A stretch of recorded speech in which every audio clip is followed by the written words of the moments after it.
जय हिंद।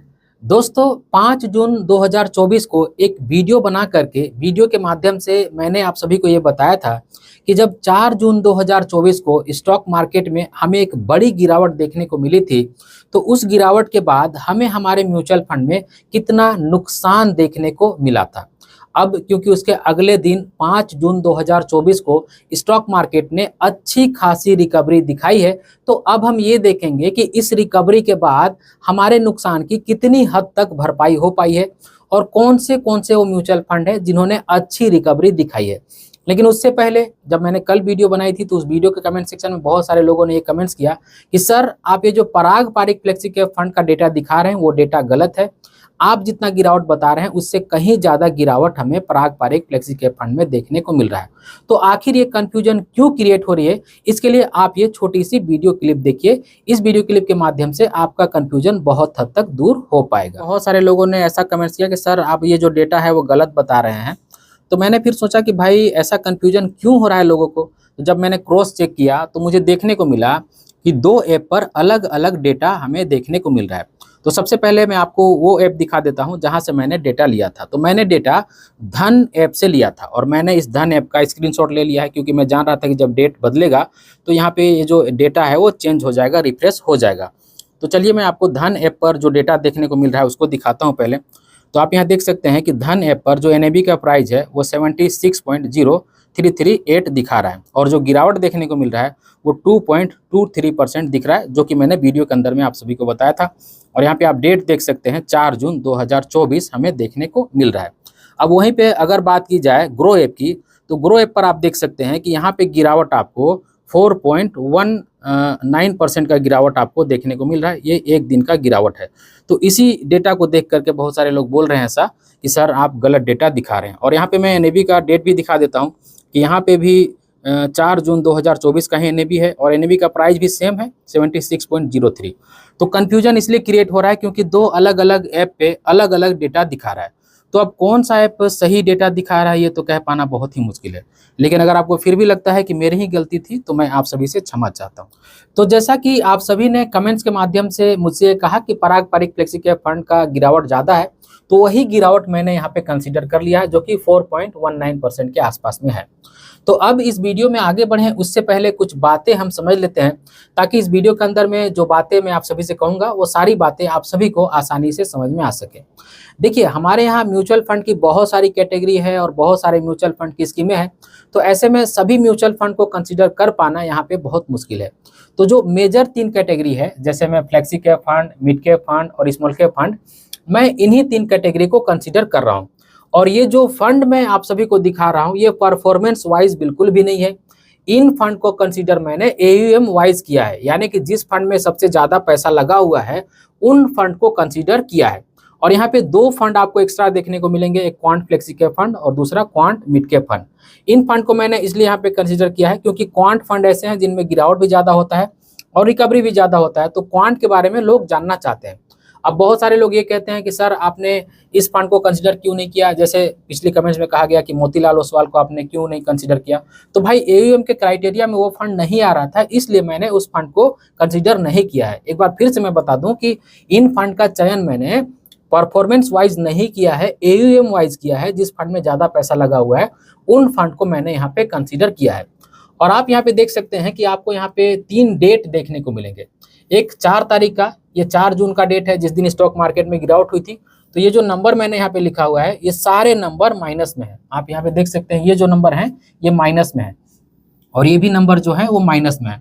अब क्योंकि 5 तारीख को स्टॉक मार्केट रिकवर किया था तो यहाँ पे अब जो नंबर आप देख रहे हैं ब्लैक कलर में, ये सारे नंबर प्लस में है। यहाँ पे देख सकते हैं ये प्लस में है और यहाँ पे भी आप देख सकते हैं कि ये प्लस में है।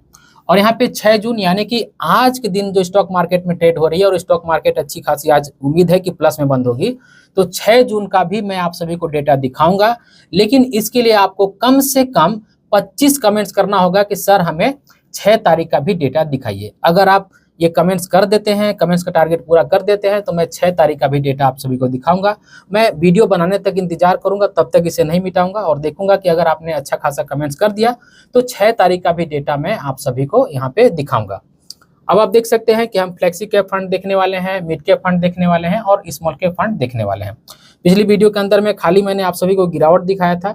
आज की वीडियो में मैं आप सभी को जो तेजी हुई है इन म्यूचुअल फंड की स्कीमों में, जितना रिकवर किया है, वो सारी चीज़ें मैं आज इस वीडियो के अंदर में आप सभी को दिखाऊंगा। हाँ, यहाँ पे एक बात का ध्यान आपको और रखना है, ये जो भी डेटा मैं आप सभी को बता रहा हूँ, ये सारे डेटा परसेंटेज वाइज है, ना कि म्यूचुअल फंड की एनएवी की price wise.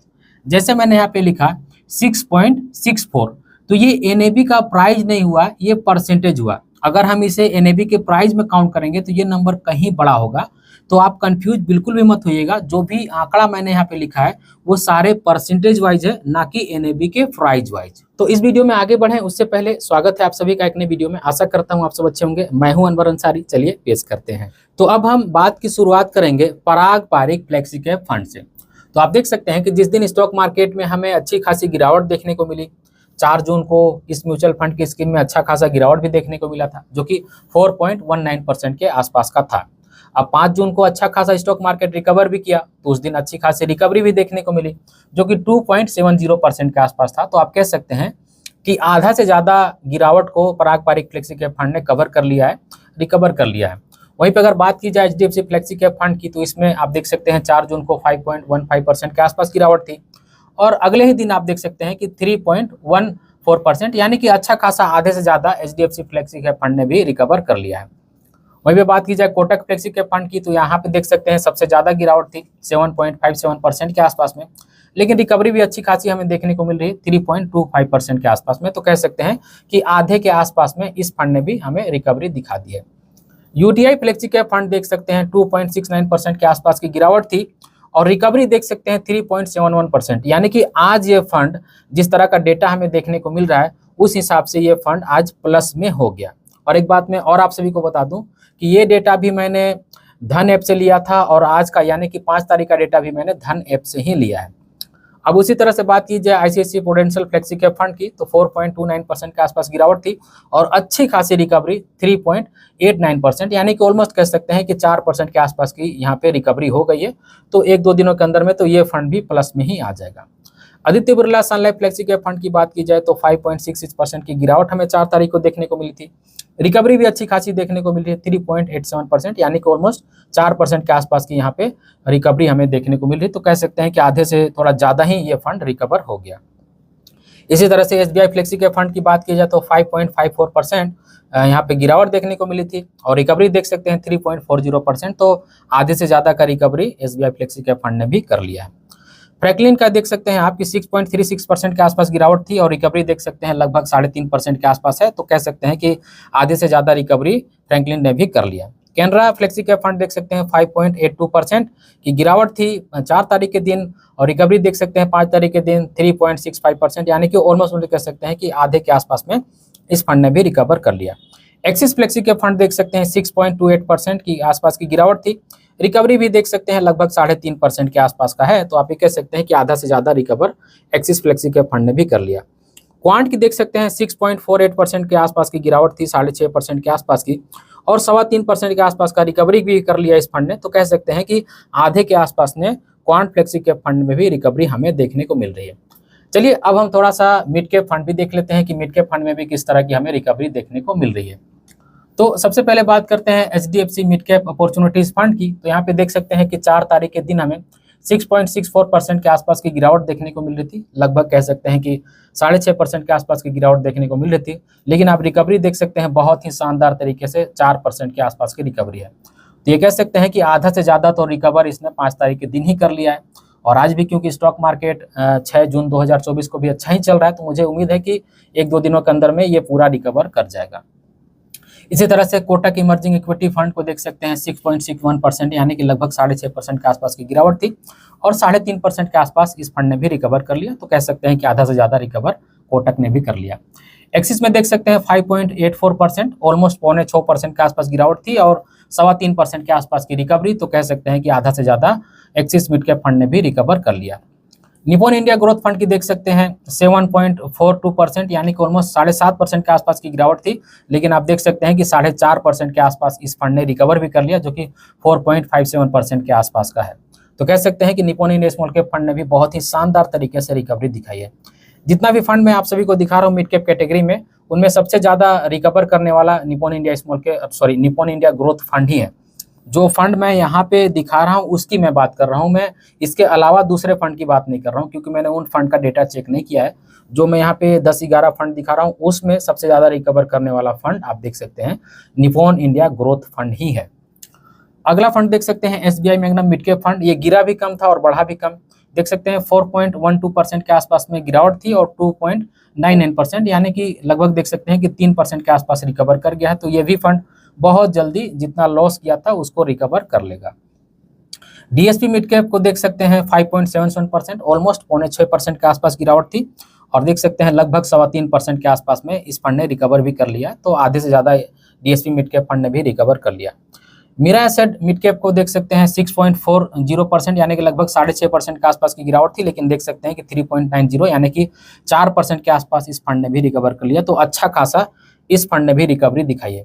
Sundaram mid cap देख सकते हैं 6.56%, यानी कि ऑलमोस्ट 6.5% के आसपास गिरावट थी और रिकवर भी देख सकते हैं आपकी 3.5% के आसपास, 3.53% के आसपास में रिकवर कर लिया। तो इस फंड को भी कह सकते हैं कि अच्छा खासा रिकवरी दिखाई है।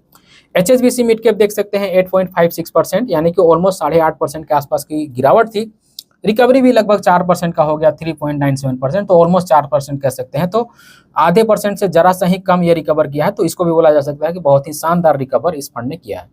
फ्रैंकलिन इंडिया को भी देख सकते हैं यहाँ पे 6.11% के आसपास में गिरावट थी 4 तारीख के दिन और रिकवर देख सकते हैं 4.31%, यानी कि लगभग 4.25% के आसपास का रिकवरी भी कर लिया इस फंड ने। तो बहुत ही शानदार रिकवरी भी यहाँ पे देखने को मिला है।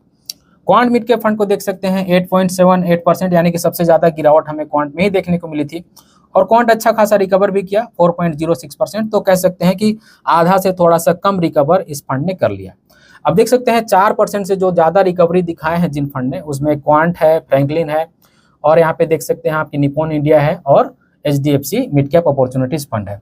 4% के आसपास में मिरे ने भी आपको रिकवरी दिखाई है, 4% के आसपास में आपको HSBC ने भी रिकवरी दिखाई है। तो ये कुछ वो फंड है जिन्होंने बहुत तेजी से, जिस तरह से गिरे थे उसी तेजी से रिकवरी भी दिखा दी। अब हम बात करते हैं स्मॉल कैप फंड की। आप देख सकते हैं Nippon India small cap fund गिरावट के दिन 6.93%, यानी कि ऑलमोस्ट कह सकते हैं कि 7% गिरा था और बढ़ने के दिन 2.99%, यानी कि 3% के आसपास इसने रिकवरी भी दिखाई है। तो कह सकते हैं कि अच्छा खासा रिकवरी है इस फंड का। SBI स्मॉल कैप फंड देख सकते हैं 4.58%, यानी कि ऑलमोस्ट 4.5% के आसपास गिरा था 4 तारीख को और 5 तारीख को देख सकते हैं 2.63%, यानी कि ऑलमोस्ट 2.5% के आसपास में बढ़ गया। तो कह सकते हैं कि आधा से ज्यादा इस फंड ने भी रिकवर कर लिया। वहीं पे HDFC स्मॉल कैप फंड देख सकते हैं 5.46%, यानी कि ऑलमोस्ट 5.5% के आसपास में गिरावट थी और 2.92%, यानी कि लगभग 3% के आसपास रिकवर कर लिया। तो कह सकते हैं कि आधा से ज्यादा इस फंड ने भी रिकवर कर लिया। क्वांट स्मॉल के फंड देख सकते हैं, इसमें बहुत ज्यादा गिरावट देखने को मिली थी 8.26%, यानी कि ऑलमोस्ट 8.25% के आसपास में, लेकिन रिकवरी भी इस फंड ने अच्छा दिखाई है 3.72%, तो कह सकते हैं कि 3.25% के आसपास में रिकवरी दिखाई है। तो कह सकते हैं कि आधा से थोड़ा सा कम रिकवर है, उम्मीद है कि आगे चल करके इसी रफ्तार से ये फंड रिकवर भी कर लेगा। एक्सिस स्मॉल के फंड को देख सकते हैं 4.84%, यानी कि लगभग कह सकते हैं कि 5.5% के आसपास गिरावट थी, 2.16%, यानी कि लगभग कह सकते हैं कि 2.25% के आसपास रिकवर कर लिया। तो आप ये कह सकते हैं कि आधे से थोड़ा सा कम रिकवर किया है, लेकिन ठीक ठाक रिकवर किया है। कोटक स्मॉल के फंड देख सकते हैं 5.18%, यानी कि ऑलमोस्ट 5.25% के आसपास गिरावट थी 4 तारीख के दिन और 5 तारीख के दिन देख सकते हैं 2.91%, यानी कि लगभग 3% के आसपास इस फंड ने रिकवर कर लिया। DSP स्मॉल के फंड देख सकते हैं 4.70%, यानी कि ऑलमोस्ट 5.5% के आसपास गिरावट थी और रिकवरी देख सकते हैं 5 तारीख के दिन 2.71% के आसपास की रिकवरी हमें देखने को मिल रही। तो कह सकते हैं कि अच्छा खासा रिकवरी है, आधा से ज्यादा इस फंड ने भी रिकवर कर लिया। HSBC स्मॉल कैप फंड को देख सकते हैं 5.96%, यानी कि ऑलमोस्ट 6% ही हम मान करके चल सकते हैं। 4 तारीख को गिरावट दिखाई थी और 5 तारीख को देख सकते हैं 2.37%, यानी कि ऑलमोस्ट कह सकते हैं कि 2.25% के आसपास में इस फंड ने रिकवरी दिखाई है। तो कह सकते हैं कि आधा से थोड़ा सा कम परसेंट ही ये रिकवर हुआ है, लेकिन फंड अच्छा है, आगे भी ये रिकवर कर लेगा मुझे लगता है। फ्रैंकलिन इंडिया को देख सकते हैं 6.02% के आसपास की गिरावट थी, 6% बोल सकते हैं, लेकिन रिकवरी इसने अच्छा किया 3.09%, यानी कि आधे से के आसपास में ही रिकवर इस फंड ने कर दिया। कैनरा डिवेको स्मॉल के फंड देख सकते हैं 6.75%, यानी कि ऑलमोस्ट 6.25% के आसपास में गिरावट थी और रिकवरी देख सकते हैं 2.56% के आसपास में है। तो कह सकते हैं कि आधे से थोड़ा सा ज़्यादा ही कम ये रिकवर हुआ, तो कह सकते हैं कि रिकवर थोड़ा सा ये कम फंड हुआ, लेकिन ये भी फंड ठीक है, मुझे लगता है कि आगे चल करके ये भी फंड रिकवर कर जाएगा। तो आपने देख लिया कि 4 तारीख को हमें किस तरह की गिरावट देखने को मिली थी और उसके अगले दिन 5 तारीख को हमें किस तरह की रिकवरी देखने को मिल रही है। तो अगर आप चाहेंगे मिलान करने के लिए तो आप स्क्रीनशॉट भी ले सकते हैं और देख सकते हैं कि किस फंड में कितना गिरावट हुआ था और किस फंड में कितनी तेज़ी से हमें रिकवरी देखने को मिला है। एक बार फिर से याद दिला दूँ, अगर आप 20 या 25 के आसपास में कमेंट्स करते हैं कि 6 तारीख का भी हमें डेटा दिखाइए, वो भी डेटा हम देखना चाहते हैं, तो मैं वीडियो बना करके बिल्कुल बताऊँगा। मैं आपका इंतज़ार करूँगा, इसे मैं अभी बिल्कुल भी नहीं मिटाऊँगा जब तक आपका कमेंट्स नहीं आता है। अगर आपका कमेंट्स आ जाता है तो मैं 6 तारीख का भी डेटा आप सभी को दिखाऊँगा कि अगले दिन यानी कि 6 तारीख को कितना रिकवर हुआ है। जब मैं वीडियो शूट कर रहा हूँ तो 6 तारीख ही है आज, और आज स्टॉक मार्केट जैसा कि कहा मैंने कि ट्रेड कर रहा है और अच्छी खासी सिचुएशन भी हमें देखने को मिल रही है। तो अगर आप कमेंट्स करते हैं तो मैं 6 तारीख का भी डेटा यहाँ पे आपको दिखा दूँगा। तो दोस्तों, इस वीडियो के आखिर में एक बात मैं आप सभी से कहना चाहता हूँ कि देखिए, ये सारे डेटा मैंने अपने हाथ से लिखा है। हो सकता है कोई डेटा में मिस्टेक हो, एरर हो तो माफ़ कीजिएगा। लेकिन इस तरह की वीडियो बना पाना, इतना ज़्यादा डेटा एक साँस में बता पाना बहुत ज़्यादा मुश्किल होता है। कई टेक हमें लेना पड़ता है, तब जा कर के हम इस तरह की वीडियो बना पाते हैं। तो कहने का मतलब ये है कि इस तरह की कॉम्प्लिकेटेड वीडियो बनाने में बहुत ज़्यादा मेहनत लगती है। अगर आपको ये वीडियो अच्छी लगी है तो एक लाइक ज़रूर कर दीजिएगा। आप जब लाइक करते हैं तो हम खूब मोटिवेट होते हैं और इस तरह की वीडियो बनाने की भी हम कोशिश लगातार करते रहते हैं। और आप देख ही सकते हैं कि स्टॉक मार्केट में लगातार उतार-चढ़ाव का सिलसिला चल रहा है। ऐसे में कभी भी लमसम करने की अपॉर्चुनिटी आ सकती है। अगर आप एक बिज़ी इंसान हैं, स्टॉक मार्केट को ट्रैक नहीं कर पाते हैं, तो इसके लिए मैंने एक टेलीग्राम चैनल बनाया है, जिस टेलीग्राम चैनल का लिंक मैंने डिस्क्रिप्शन बॉक्स में दे दिया है, आप जाकर के ज्वाइन कर लीजिएगा। उस टेलीग्राम चैनल के माध्यम से जब भी स्टॉक मार्केट में गिरावट होती है, लमसम करने की अच्छी अपॉर्चुनिटी आती है, तब मैं आप सभी को बिल्कुल फ्री ऑफ कॉस्ट नोटिफाई कराता हूँ कि अगर आप अभी चाहें तो इस गिरावट का फ़ायदा उठा सकते हैं, आप लमसम कर सकते हैं। तो टेलीग्राम चैनल ज्वाइन करना बिल्कुल भी मत भूलिएगा। अगर आज की वीडियो आप सभी को अच्छी लगी होगी तो अगेन बोलूँगा, इस वीडियो को एक लाइक ज़रूर कर दीजिएगा और इसी तरह की वीडियो देखने के लिए चैनल को भी सब्सक्राइब कर लीजिएगा। और इस वीडियो को अपने फ्रेंड और फैमिली के बीच ज़रूर से शेयर कीजिएगा, ताकि उनको भी ये पता चल पाए कि जब 4 जून को गिरावट हुई थी तो हमारे एनएवी में कितना गिरावट देखने को मिला, और 5 तारीख को जब स्टॉक मार्केट रिकवर की तो हमारे म्यूचुअल फंड में कितना रिकवरी देखने को मिला। इस वीडियो के आखिर में बस मैं आपसे इतना ही कहना चाहता हूँ कि अपना और अपने फैमिली का बहुत ख्याल रखिएगा। मैं मिलूँगा इसी तरह किसी और वीडियो में, तब तक के लिए बाय।